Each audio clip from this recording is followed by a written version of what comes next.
evildoers responsible for my husband's assassination have no idea what they have done. They killed Charlie because he preached a message of patriotism, faith, and of God's merciful love. They should all know this.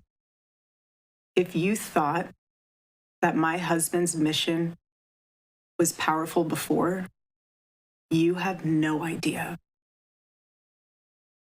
You have no idea what you just have unleashed across this entire country. In this world, you have no idea. You have no idea the fire that you have ignited within this wife.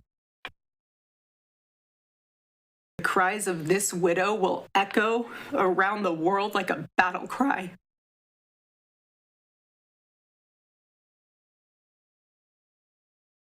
To everyone listening tonight across America, the movement my husband built will not die. It won't. I refuse to let that happen. It will not die. All of us will refuse to let that happen. No one will ever forget my husband's name, and I will make sure of it. It will become stronger, bolder, louder, and greater than ever. My husband's mission will not end, not even for a moment. And one of Charlie's greatest talents was his ability, this phenomenal ability to choose great people to follow him. He could always find the ones who could handle any setback. And it's almost like he knew, he could see it in you. Even when you couldn't see it in yourself, he just knew. He knew you could handle it. You thought you only had 5% left, and he knew you had 15. He knew you were ready to go that extra mile even when you didn't. This is it's such a tragic thing, and this is actually the area, and that's the seat right here. That's the seat that Charlie Kirk actually used to live stream or have his conversations in, and I believe that he had, like, if I'm not mistaken, like a little over 4 million subscribers. But it's so tragic to see his wife sitting there sniffing, having a conversation less than 3 days after her husband has been assassinated. And she got to get up there and be strong for her husband because she was there to witness it in real time along with their kids. And you don't know how tragic and how dramatic that situation is going to affect them going forward in their lives. And people have no regard for it whatsoever. I think that we've lost our humanity, bro. Honestly, I genuinely believe that we've lost our humanity. Not all of us, but there's a segment of us.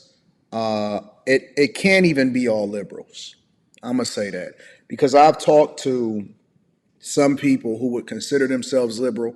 I've talked to some people who have voted traditionally Democrat their entire lives, and they don't even agree with it. I actually believe, honestly, if we can talk about this from a political lens for a second, I believe, based off of what I'm seeing and I'm hearing and me seeing and understanding the culture here in the United States of America and the political landscape, that this actually pushes more people over to the Republican side, to the conservative side, and also Christianity, which is something that we've gotten away from.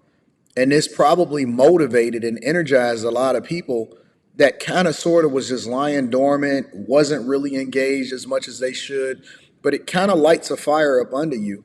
And it even motivates me to an extent to be more engaged and to be dedicated more than ever before, because you can't let his message die with hate. You can't let that thing die. And again, I always say, or I've been saying, that nobody is looking for your empathy.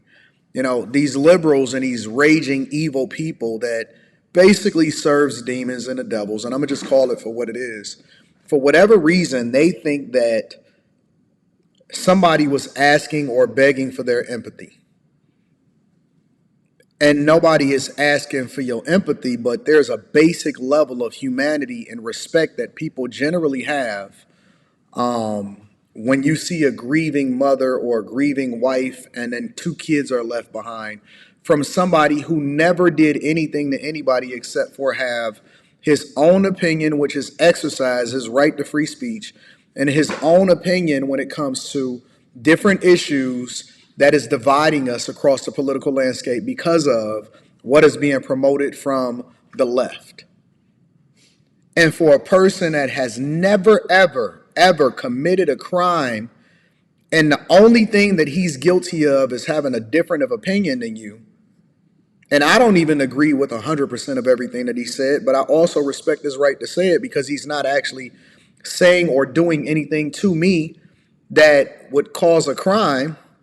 Obviously, overwhelmingly, I agree with it because his lifestyle, his life philosophy, how he lives his life, who he praises, who he worshiped, and his political philosophy largely align with mine. I would never wish harm on anybody just because they got a difference of opinion than me. And that's how you know that this world has completely turned upside down and is straight up evil, especially from these raging liberals. He always challenged people around him to work harder and to be better. He never gave up. And I love knowing that one of his mottos was never surrender.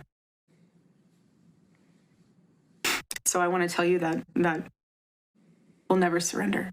We never will. Ever. Ever. Our campus tour this fall will continue.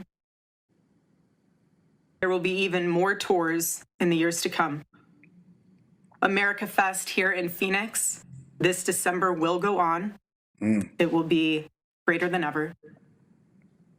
The radio and podcast show that he was so proud of will go on. And in a world filled with chaos, doubt, and uncertainty, my husband's voice will remain.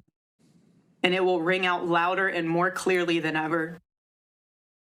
And his wisdom will endure. My favorite too, but my husband's favorite word in the English language was earn. He would call all of you to be people of action who earn the future America deserves.